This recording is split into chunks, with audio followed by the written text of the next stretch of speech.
Well সদ্য release হয়েছে হইচইতে টেক্কা সিনেমা। এই সিনেমাটা আমার হলে গিয়ে দেখা হয়নি কিছু পার্সোনাল রিজনের জন্য, তো সেটা দেখে ফেললাম। তো খাদানের থেকে কোনটা ভালো কোনটা খারাপ সেটা বলতে চাইছি না, জাস্ট থাম্বনেল ছিল। বাট খাদানের সঙ্গে কোনো কম্পেয়ার টেক্কার হবে না। বাট টেক্কা নিয়ে একটা আমি কিছু রিভিউ দেখছিলাম যখন হলে এসেছিল, তখন যে টেক্কা খুব বোরিং সিনেমা, টেক্কা মানে প্রথম দিকটা খুবই বোরিং, এন্ড শুধু লাস্টে ক্লাইম্যাক্সটুকুই ভালো লেগেছে, সেটা কোনোটাই ভালো না, পুরো বোরিং। এটা করা সত্যি করা মিথ্যা সেটা জানার জন্য অ্যাকচুয়ালি সিনেমাটা দেখাচ্ছিল। কারণ আর প্রথম কথা হচ্ছে যে সিনেমা দেখার মেন রিজন হচ্ছে সৃজিত মুখার্জি আর দেবের জুটিটা কিরকম হলো সেটা নিয়ে। তো প্রথমে বলে রাখি, সিনেমার শুরুটা কিন্তু যেভাবে হলো কবির সুমনের গানের গলায়, যেটা দেখে সত্যি কথা বল জাতিস্বরের যে সিনেমার গানটা ছিল, এ তুমি এর এই টাইপের গান ছিল, ওই গানটা মনে পড়ে গেছিল। সত্যি শুটটা প্রায় সেম টু সেম লাগছিল। বাট সেটা একটা নস্টালজিয়ার ব্যাপার ছিল, প্রসেনজিৎ চ্যাটার্জি সেখানে ছিল। তো জাতিস্বরের যে সিনটা সেটা বারো চোখে ভাসছিল গানটা শোনা মাত্রই। তো তারপর যেখান থেকে শুরু হলো, শুরু হওয়ার পর সিনেমা যত চলছিল তত চললো, এবং শেষ অবধি একটা কথাই বলবো যে হ্যাঁ, একটা কথা ঠিক, যেটা পাবলিক, যেটা আমারও মনে হয়েছে, যে ফার্স্ট টু লাস্টের 15 মিনিট বাদ দিয়ে পুরোটাই একটু বোরিং লাগবে, যে কি হচ্ছে কেন হচ্ছে এইটুকুর জন্য কেন কিছু হবে। তো যেভাবে সিনেমা এগোবে সেই হিসাবে কিন্তু সিনেমা একটু বোরিং লাগতে পারে।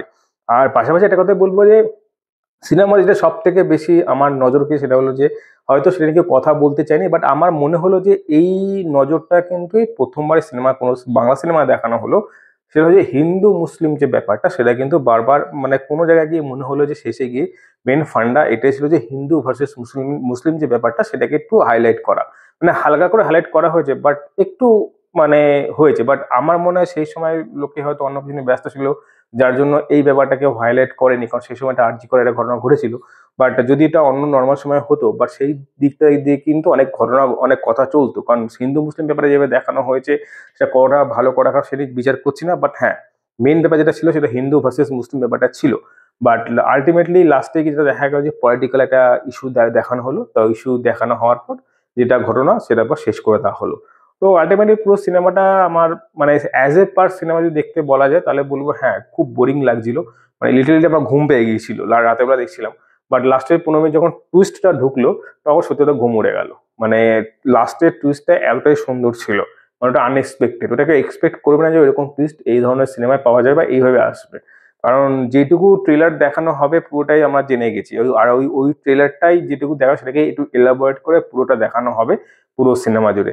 বাট একটা কথা বলো, রুক্মিণী মৈত্রীর অ্যাক্টিংটা না আমার কেমন একটু মানে ফেসিয়াল যে ব্যাপারটা, এটা একটা কেমন একটা এআই মনে হচ্ছিল, মানে মুখের মধ্যে কিছু একটা বেশি হয়ে গেছে, যেটা মানে ঠিক খাপ খাচ্ছে না। বাট ঠিক আছে, ভালো লাগে, মানে অ্যাক্টিং যাই হোক না কেন ভালো করে। বাকি ওভারঅল দেবদার একটা নতুন লুক দেখা গেল, নতুন একটা রূপে তাকে দেখা গেল, সেটা ভালো লেগেছে। আর ওভারঅল সাইকো টাইপ এটা দেখা গেল, যে সেখানে তাকে এইভাবে দেখানো হবে কেউ এক্সপেক্ট করবে না, হয়তো অন্য কোনো সিনেমায় দেখা যায়নি।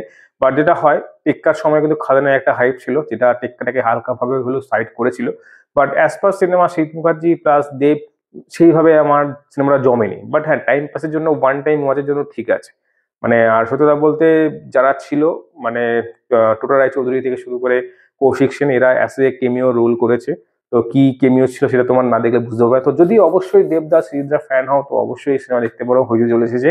আর সিনেমা অন অ্যান অ্যাভারেজ ভালো লাগবে, টাইম পাসের জন্য পারফেক্ট সিনেমা। বাট খুব যে ভালো খাদান টাইপের যে হাইপ সেরকম আসবে না, বা এর আগে যেসব সিনেমা হয়েছে প্রধান বা টনিক, এই টাইপের সিনেমা যেটা ভালো লাগা পুরোটা আসবে সেরকম আসবে না। এটা একটা অনধার্য সিনেমা, একদমই অনধার্য সিনেমা।